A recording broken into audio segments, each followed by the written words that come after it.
الله الرحمن الرحيم اعوذ باللہ من الشیطان الرجیم بسم اللہ الرحمن الرحیم وصلی اللہ علی محمد وآلہ الطیبین الطاہرین۔ امام حسین علیہ السلام کی اصحاب میں جو ایک بہت بارز صفت تھی اور بہت ہی اہم صفت پائی جاتی وہ یہ تھی کہ وہ روحانیت اور عبادت میں غرق تھے، لبریز تھے عبادت اور روحانیت سے۔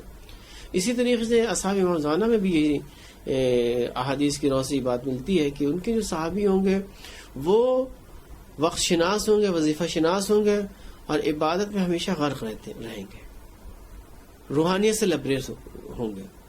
ہم دیکھتے ہیں کہ اصحاب امام حسین علیہ السلام میں ایک شخصیت کہ جن کا تذکرہ ہم کرنا چاہتے ہیں تاکہ ہمارے لیے آئیڈیل کی حیثیت بنے اور ان کے کردار سے ہم اپنے کردار کو سنواریں، وہ ابو ثمامہ ساعدی ہیں۔ ابو ثمامہ ساعدی جو ہے یہ امام علی علیہ السلام، امام حسن اور امام حسین علیہ السلام کے صحابی میں شمار ہوتا ہے۔ یہ وہ شخصیت ہے کہ ظہر عاشورہ انہوں نے جب نماز ظہر کا وقت ہوا تو مولا سے کہا کہ مولا نماز کا وقت ہو گیا ہے، نماز ظہر کا وقت ہو گیا ہے۔ تو جیسے ان کا یہ جملہ آیا تو مولا نے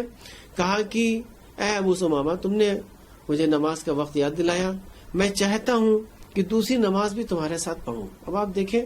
یعنی کیا مرتبہ ہے کہ امام خود یعنی خواہش ظاہر کر رہے ہیں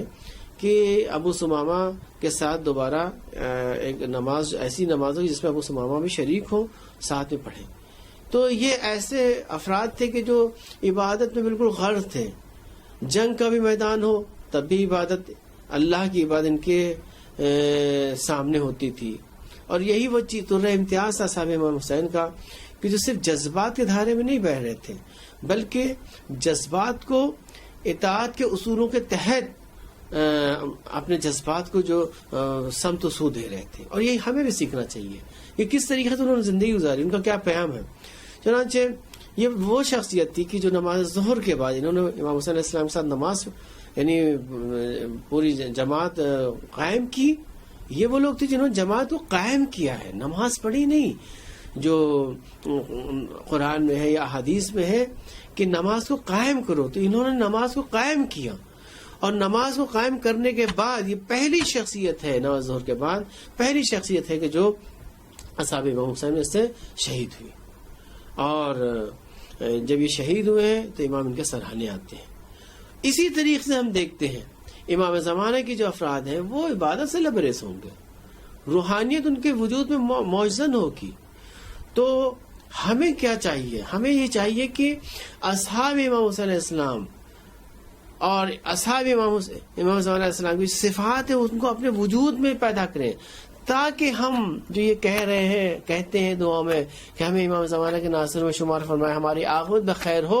تب ہماری عاقبت بخیر ہوگی، تب ہم امام زمانہ کے ناصر میں شمار ہوگا۔ تاریخ